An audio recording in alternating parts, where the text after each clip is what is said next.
প্রিয় দর্শক, আজকের সংবাদে আপনাকে স্বাগতম। শুরুতেই জানিয়ে দিচ্ছি সংবাদ শিরোনাম। দুর্নীতির বিরুদ্ধে কঠোর বার্তা শুভেন্দুর, আইন নিজের হাতে না নেওয়ার আহ্বান। তৃণমূলে অস্বস্তি, একের পর এক পদত্যাগের ঘটনায় বাড়ছে রাজনৈতিক চাপ। রাম মন্দিরের অনুদান নিয়ে বিতর্ক, 200 কোটি টাকা ঘিরে উঠছে নানান প্রশ্ন। কলকাতায় আন্তর্জাতিক যোগ দিবসের বিশাল আয়োজন, গঙ্গায় 500 নৌকায় বিশ্ব রেকর্ডের উদ্যোগ। মমতাকে বাংলাদেশে পাঠিয়ে দেওয়ার মন্তব্য দিলীপের, তীব্র বিতর্কে উত্তপ্ত পশ্চিমবঙ্গের রাজনীতি। শুনছিলেন সংবাদ শিরোনাম, এবার বিস্তারিত দেখার আগে চ্যানেলটি সাবস্ক্রাইব করে দিবেন, কমেন্টে জানিয়ে দিবেন কোন জায়গা থেকে ভিডিওটি দেখছেন। দুর্নীতির বিরুদ্ধে প্রশাসন কঠোর অবস্থানে রয়েছে বলে জানিয়ে সাধারণ মানুষকে আইন নিজের হাতে তুলে না নেওয়ার আহ্বান জানিয়েছেন পশ্চিমবঙ্গের মুখ্যমন্ত্রী শুভেন্দু অধিকারী। বাগদানের একটি ঘটনাকে কেন্দ্র করে তিনি বলেন, রাজ্যে পরিবর্তন আনা হয়েছিল আইনের শাসন প্রতিষ্ঠার জন্য। তাই কোনো দুর্নীতির অভিযোগ থাকলে জনগণ যেন প্রশাসন ও পুলিশের ওপর আস্থা রাখেন। তার বক্তব্য, অভিযুক্তদের বিরুদ্ধে ব্যবস্থা নেওয়ার দায়িত্ব প্রশাসনের, সাধারণ মানুষের নয়। তাই দলবদ্ধভাবে কারো বাড়িতে গিয়ে উত্তেজনা সৃষ্টি না করে অভিযোগ যথাযথভাবে প্রশাসনের কাছে জানানোর পরামর্শ দেন তিনি। সম্প্রতি বাগনান এলাকায় এক পঞ্চায়েত উপপ্রধানের বিরুদ্ধে কাটমানি ও সরকারি প্রকল্পের অর্থ আত্মসাতের অভিযোগকে কেন্দ্র করে উত্তেজনা ছড়িয়ে পড়ে। স্থানীয়দের একাংশ অভিযোগ করেন, প্রকৃত সুবিধাভোগীদের কাছ থেকেও অর্থ আদায় করা হয়েছিল। সেই অভিযোগের প্রতিবাদ করতে গেলে হামলার ঘটনা ঘটে বলে দাবি করা হয়। ওই ঘটনায় এক বিজেপি সমর্থকের মৃত্যু এবং কয়েকজনের গুরুতর আহত হওয়ার বিষয়টি রাজ্য জুড়ে আলোচনার কেন্দ্রবিন্দুতে চলে আসে। ঘটনার তদন্তে ইতিমধ্যে একাধিক ব্যক্তিকে গ্রেপ্তার করা হয়েছে। এই ঘটনার প্রেক্ষিতে মুখ্যমন্ত্রী জানান, মামলাটি সিআইডির হাতে তুলে দেওয়া হবে এবং আধুনিক প্রযুক্তির সাহায্যে তদন্ত এগিয়ে নিয়ে যাওয়া হবে। তিনি বলেন, প্রশাসনকে কাজ করতে দিতে হবে এবং অপরাধীদের আইনের আওতায় আনতে সরকার প্রয়োজনীয় সব ব্যবস্থা গ্রহণ করবে। পাশাপাশি নিহতের পরিবারের জন্য আর্থিক সহায়তার ঘোষণাও দেন তিনি।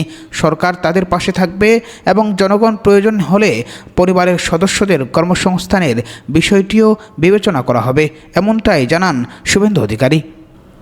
তৃণমূলে অস্বস্তি, একের পর এক পদত্যাগের ঘটনায় বাড়ছে রাজনৈতিক চাপ। পশ্চিমবঙ্গের রাজনীতিতে তৃণমূল কংগ্রেসকে ঘিরে নতুন করে শুরু হয়েছে নানান আলোচনা। দলের প্রবীণ নেতা ও সাবেক মন্ত্রী জ্যোতিপ্রিয় মল্লিক শারীরিক অসুস্থতার কারণ দেখিয়ে তৃণমূলের সব সাংগঠনিক পদ থেকে সরে দাঁড়ানোর ঘোষণা দিয়েছেন। দীর্ঘদিন দলের গুরুত্বপূর্ণ দায়িত্বে থাকা এই নেতার পদত্যাগের পর তৃণমূলের অন্দরে নেতৃত্ব, সংগঠন এবং ভবিষ্যৎ রাজনৈতিক কৌশল নিয়ে নানান প্রশ্ন উঠছে। যদিও দলীয় নেতৃত্ব বিষয়টিকে ব্যক্তিগত সিদ্ধান্ত হিসেবেই দেখছে, তবে বিরোধীরা এটিকে তৃণমূলের সাংগঠনিক দুর্বলতার উদাহরণ হিসেবেই তুলে ধরছেন। এদিকে উত্তরবঙ্গের রাজনীতিতেও তৃণমূলকে ঘিরে নতুন সমীকরণ তৈরি হয়েছে। শিলিগুড়ির মেয়র গৌতম দেবের পদত্যাগের খবর সামনে আসার পর দলের স্থানীয় সংগঠন নিয়ে জল্পনা আরও বেড়েছে। একাধিক জায়গায় সাংগঠনিক পরিবর্তন, নেতাদের অবস্থান এবং দলের ভেতরের মতপার্থক্য নিয়ে রাজনৈতিক মহলে আলোচনা চলছে। আগামী দিনে তৃণমূল কিভাবে এই পরিস্থিতি সামাল দেয় সেদিকেই এখন নজর রয়েছে সবার। অন্যদিকে দলীয় শৃঙ্খলা বজায় রাখতে আরও কঠোর অবস্থান নিয়েছে তৃণমূল নেতৃত্ব। বিদ্রোহী অবস্থান নেওয়া কয়েকজন সাংসদের বিরুদ্ধে সাংবিধানিক পদক্ষেপের উদ্যোগ নেওয়া হয়েছে বলে জানা গেছে। নেতৃত্বের দাবি, দলের ঐক্য ও সংগঠন শক্তিশালী রাখতেই এই সিদ্ধান্ত নেওয়া হচ্ছে। তবে সাম্প্রতিক ঘটনাগুলো ঘিরে পশ্চিমবঙ্গের রাজনৈতিক অঙ্গনে তৃণমূলের ভবিষ্যৎ কৌশল নিয়ে জোর আলোচনা শুরু হয়েছে। রাম মন্দিরের অনুদান নিয়ে বিতর্ক, 200 কোটি টাকা ঘিরে উঠছে নানান প্রশ্ন। অযোধ্যার রাম মন্দিরে ভক্তদের দান করা অর্থ নিয়ে নতুন করে বিতর্ক শুরু হয়েছে। মন্দির পরিচালনাকারী শ্রীরাম জন্মভূমি তীর্থক্ষেত্র ট্রাস্টের আর্থিক হিসাব পর্যালোচনার সময় প্রায় 200 কোটি টাকা নিয়ে প্রশ্ন উঠেছে বলে বিভিন্ন মহলের দাবি করা হচ্ছে। অভিযোগ উঠেছে, দানের বাক্সে জমা পড়া অর্থ এবং হিসাবের খাতায় নথিভুক্ত অর্থের মধ্যে উল্লেখযোগ্য পার্থক্য রয়েছে। এই তথ্য সামনে আসার পর রাজনৈতিক মহল থেকে সাধারণ মানুষের মধ্যে মধ্যে ব্যাপক আলোচনা শুরু হয়েছে। যদিও এখন পর্যন্ত কোনো সরকারি তদন্ত বা আদালতের প্রতিবেদনে অর্থ আত্মসাতের অভিযোগ প্রমাণিত হয়নি, তবুও বিষয়টি নিয়ে জল্পনা ক্রমশ বাড়ছে। বিষয়টি রাজনৈতিক গুরুত্ব পায় যখন সমাজবাদী পার্টির নেতা অখিলেশ যাদব প্রকাশ্যে স্বচ্ছ তদন্তের দাবি জানান। বিরোধী রাজনীতির দলগুলোর একাংশ অভিযোগ করেছে, বিপুল পরিমাণ অনুদানের হিসাব ব্যবস্থাপনায় গাফিলতি থাকলে তা কোটি কোটি ভক্তের বিশ্বাসকে আঘাত হানতে পারে। তাদের দাবি, পুরো বিষয়টি নিরপেক্ষভাবে তদন্ত করে প্রকৃত তথ্য সামনে আনা জরুরি। এদিকে তদন্তকারীরা অনুদান সংগ্রহ, সংরক্ষণ এবং ব্যাংকে জমা দেওয়ার প্রক্রিয়াসহ সংশ্লিষ্ট কর্মীদের ভূমিকা খতিয়ে দেখেছেন বলে বিভিন্ন সূত্রে জানা গেছে। অন্যদিকে শ্রীরাম জন্মভূমি তীর্থক্ষেত্র ট্রাস্ট সমস্ত অভিযোগ সম্পূর্ণভাবে অস্বীকার করেছে। ট্রাস্টের সাধারণ সম্পাদক চম্পদ রায় জানিয়েছেন, নিয়মিত অডিট প্রক্রিয়ার অংশ হিসেবেই হিসাব পরীক্ষা করা হচ্ছে এবং এখন পর্যন্ত এমন কোনো তথ্য পাওয়া যায়নি যা 200 কোটি টাকা তছরূপের অভিযোগ সমর্থন করে। তার দাবি, অনুদানের অর্থ গণনা ও ব্যাংকে জমা দেওয়ার ক্ষেত্রে একাধিক স্তরের নিরাপত্তা ও নজরদারি ব্যবস্থা রয়েছে। তবে তদন্ত ও অডিটের চূড়ান্ত ফল প্রকাশ না হওয়া পর্যন্ত এই বিতর্ক থামার সম্ভাবনা কম বলেই মনে করছেন রাজনৈতিক বিশ্লেষকরা। কলকাতায় আন্তর্জাতিক যোগ দিবসের বিশাল আয়োজন, গঙ্গায় 500 নৌকায় বিশ্ব রেকর্ডের উদ্যোগ। আন্তর্জাতিক যোগ দিবস উপলক্ষে কলকাতা এবার সাজছে এক ব্যতিক্রম আয়োজনে। শহরের ঐতিহাসিক রেড রোডে হাজার হাজার মানুষের অংশগ্রহণে বৃহত্তর যোগাভ্যাস কর্মসূচির প্রস্তুতি নেওয়া হয়েছে। যোগচর্চার পাশাপাশি থাকছে বিশেষ ড্রোন শো, যোগ কার্নিভাল, সাংস্কৃতিক অনুষ্ঠান এবং স্বাস্থ্য সচেতনতামূলক নানান কার্যক্রম। আয়োজকদের আশা, এই অনুষ্ঠানে শুধু পশ্চিমবঙ্গ নয়, গোটা দেশের অন্যতম বৃহৎ যোগ দিবস উদযাপন পরিণত হবে। এবারের আয়োজনের সবচেয়ে আকর্ষণীয় অংশ হতে যাচ্ছে গঙ্গার বুকে একযোগে 500 নৌকায় যোগাসন প্রদর্শন। কলকাতা প্রশাসনের পরিকল্পনা অনুযায়ী শত শত অংশগ্রহণকারী নির্দিষ্ট সময়ে গঙ্গার ওপর অবস্থানরত নৌকাগুলোতে একসঙ্গে যোগব্যায়াম করবেন। এই উদ্যোগের মাধ্যমে বিশ্ব রেকর্ড গড়ার লক্ষ্য নির্ধারণ করা হয়েছে। নদীর বুকে এমন বৃহৎ আকারের যোগাভ্যাস আন্তর্জাতিক পর্যায়েও ব্যাপক আগ্রহের সৃষ্টি করেছে। অনুষ্ঠানকে কেন্দ্র করে শহর জুড়ে নিরাপত্তা ও প্রশাসনিক প্রস্তুতি জোরদার করা হয়েছে। ট্রাফিক নিয়ন্ত্রণ, চিকিৎসা সহায়তা এবং জরুরি সেবার জন্য বিভিন্ন সংস্থাকেও প্রস্তুত রাখা হয়েছে। দেশ বিদেশের অতিথি, যোগপ্রেমী এবং পর্যটকদের উপস্থিতিতে কলকাতা এক অনন্য উৎসবমুখর পরিবেশে রূপ নিতে চলছে। সব মিলিয়ে আন্তর্জাতিক যোগ দিবসকে স্মরণীয় করে রাখতে এবার নজিরবিহীন আয়োজনের সাক্ষী হতে যাচ্ছে তিলোত্তমা কলকাতা। মমতাকে বাংলাদেশে পাঠিয়ে দেওয়ার মন্তব্য দিলীপ ঘোষের, তীব্র বিতর্কে উত্তপ্ত পশ্চিমবঙ্গের রাজনীতি।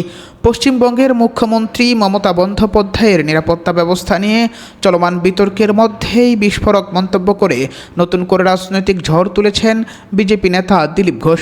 মুখ্যমন্ত্রীর ব্যক্তিগত নিরাপত্তা কর্মী পিএসও পরিবর্তনের ঘটনায় প্রশাসনের সিদ্ধান্ত নিয়ে প্রশ্ন ওঠার পর সাংবাদিকদের সামনে তিনি বলেন, দেশের সংবিধান ও সরকারের নিয়মনীতি মানতে হবে সবাইকে, আর যদি কেউ তা মানতে না চান তাহলে তার দেশে থাকার প্রয়োজনীয়তা নিয়েও প্রশ্ন ওঠে বলে মন্তব্য করেন দিলীপ ঘোষ। তার এই বক্তব্য প্রকাশ্যে আসতেই পশ্চিমবঙ্গের রাজনৈতিক অঙ্গনে শুরু হয়েছে তীব্র প্রতিক্রিয়া ও নতুন বিতর্ক। দিলীপ ঘোষের মন্তব্যের মূল বিষয় ছিল মমতা বন্দ্যোপাধ্যায়ের নিরাপত্তা ব্যবস্থায় সাম্প্রতিক পরিবর্তন। দীর্ঘ প্রায় 2 দশক ধরে মুখ্যমন্ত্রীর নিরাপত্তার দায়িত্বে থাকা 2 পিএসও স্বরূপ গোস্বামী ও কুসুম কুমার দেবীদিকে সরিয়ে প্রশাসনের পক্ষ থেকে নতুন নিরাপত্তা কর্মী নিয়োগ করা হয়।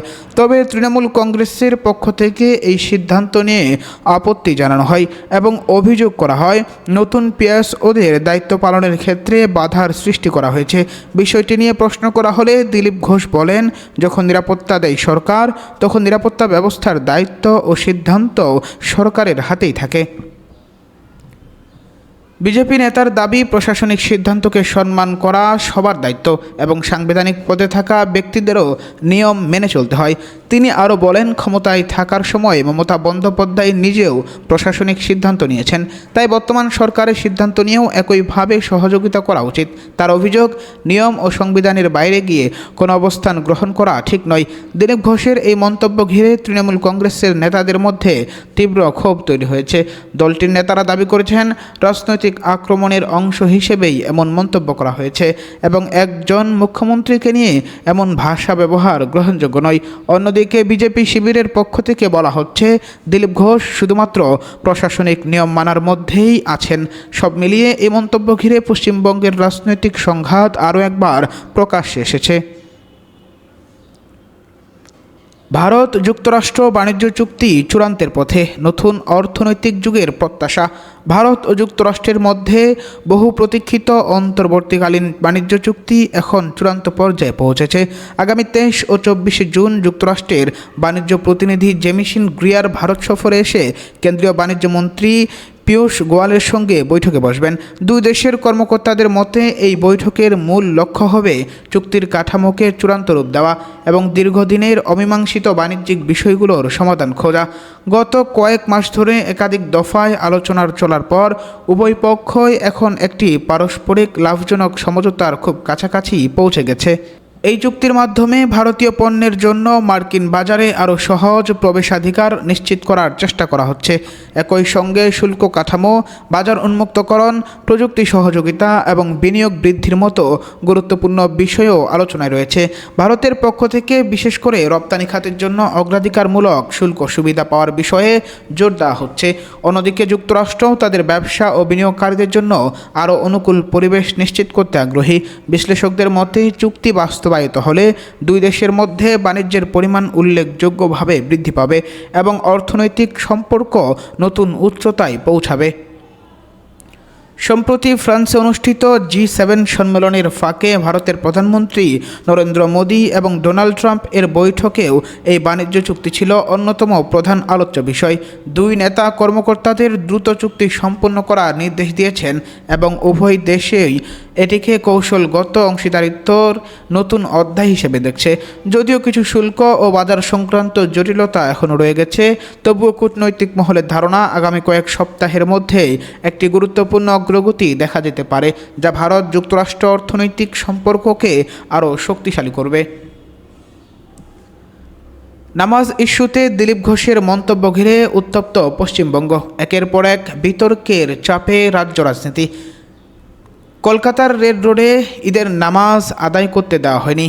বর্তমানে সেখানে আন্তর্জাতিক যোগ দিবসের আয়োজন চলছে, আর সেই ঘটনাকেই কেন্দ্র করে তৈরি হয়েছে নানান উত্তেজনা।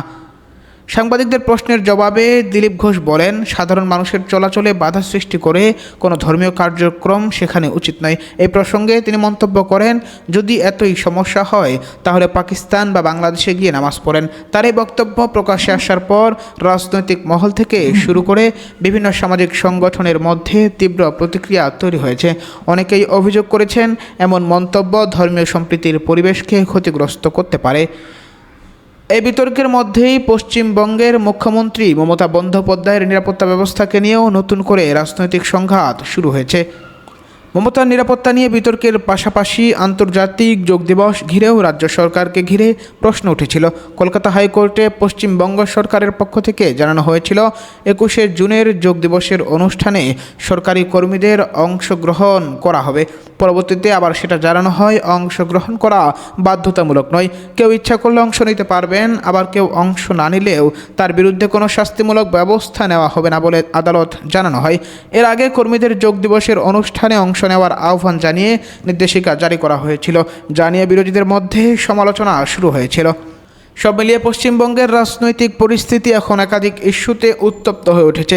ধর্মীয় বিষয়, প্রশাসনিক সিদ্ধান্ত এবং রাজনৈতিক মন্তব্য সবকিছু একসঙ্গে সামনে আসায় শাসক ও বিরোধী দলের মধ্যে সংঘাত আরও বেড়েছে। রাজনৈতিক বিশ্লেষকদের মতে এমন সংবেদনশীল ইস্যুগুলো আগামী দিনেও রাজ্যের রাজনীতিতে বড় প্রভাব ফেলতে পারে এবং নির্বাচনী আবহে এই ধরনের বিতর্ক আরও তীব্র হওয়ার সম্ভাবনা রয়েছে। প্রধানমন্ত্রী নরেন্দ্র মোদী ও মার্কিন প্রেসিডেন্ট ডোনাল্ড ট্রাম্পের সাম্প্রতিক গুরুত্বপূর্ণ বৈঠক ঘিরে আন্তর্জাতিক মহলেও নতুন করে আলোচনা শুরু হয়েছে। দীর্ঘদিন ধরে চলা বাণিজ্যিক টানাপোড়েন কমিয়ে দ্বিপাক্ষিক বাণিজ্য চুক্তির পথে এগোতে ভারত ও যুক্তরাষ্ট্র কাজ করছে বলে জানিয়েছে ডোনাল্ড ট্রাম্প। বৈঠকের পর তিনি বলেন, দুই দেশের সম্পর্ক আরও শক্তিশালী করার লক্ষ্যে নতুন উদ্যোগ নেওয়া হচ্ছে এবং বাণিজ্যিক সহযোগিতার ক্ষেত্রে ইতিবাচক অগ্রগতি হয়েছে। একই সঙ্গে মোদীর নেতৃত্ব ও কূটনৈতিক দক্ষতার প্রশংসা প্রশংসা করে ডোনাল্ড ট্রাম্প বলেন, ভারতের প্রধানমন্ত্রী আলোচনার টেবিলে দেশের স্বার্থ রক্ষায় দৃঢ় অবস্থান নিতে জানেন। এই বৈঠকে শুধু বাণিজ্য নয়, প্রতিরক্ষা, নিরাপত্তা এবং দুই দেশের দীর্ঘমেয়াদী কৌশলগত অংশীদারিত্ব নিয়েও গুরুত্বপূর্ণ আলোচনা হয়েছে। ট্রাম্পের বক্তব্য অনুযায়ী ভারত ও আমেরিকার সম্পর্ক এখন আগের তুলনায় আরও বিস্তৃত হচ্ছে এবং আঞ্চলিক নিরাপত্তার ক্ষেত্রেও দুই দেশ ঘনিষ্ঠভাবে কাজ করছে। তিনি আরও বলেন, ভারতের ওপর কোনো ধরনের হুমকি বা হামলার পরিস্থিতি তৈরি হলে যুক্তরাষ্ট্র সহযোগিতার বিষয়ে পাশে থাকবে। বিশেষজ্ঞদের মতে দক্ষিণ এশিয়ার পরিবর্তনশীল ভূরাজনৈতিক পরিস্থিতিতে এই বার্তা কূটনৈতিকভাবে গুরুত্বপূর্ণ। বৈঠকের পর ট্রাম্পের ভারত সফরের সম্ভাবনার বিষয়টিও সামনে এসেছে, যা দুই দেশের সম্পর্ক আরও গভীর করার ইঙ্গিত হিসেবে দেখা হচ্ছে। নয়াদিল্লি ও ওয়াশিংটনের মধ্যে সাম্প্রতিক সময় বাণিজ্য, প্রতিরক্ষা ও প্রযুক্তি খাতে সহযোগিতা বাড়ানোর চেষ্টা চলছে। ফলে ভবিষ্যতে নতুন চুক্তি ও উচ্চ পর্যায়ের যোগাযোগ দুই দেশের সম্পর্ককে আরও শক্তিশালী করতে পারে বলে মনে করছেন আন্তর্জাতিক বিশ্লেষকরা। সব মিলিয়ে মোদি ট্রাম্প বৈঠক ভারত মার্কিন সম্পর্কের নতুন অধ্যায়ের ইঙ্গিত দিচ্ছে। একদিকে বাণিজ্যিক স্বার্থ, অন্যদিকে আঞ্চলিক নিরাপত্তা, দুই ক্ষেত্রেই পারস্পরিক সহযোগিতা বাড়ানোর বার্তা এসেছে এই বৈঠক থেকে। আন্তর্জাতিক মহলের নজর এখন দুই দেশের পরবর্তী পদক্ষেপের দিকে, বিশেষ করে সম্ভাব্য বাণিজ্য চুক্তি ও ভবিষ্যৎ কৌশলগত সিদ্ধান্তের দিকে।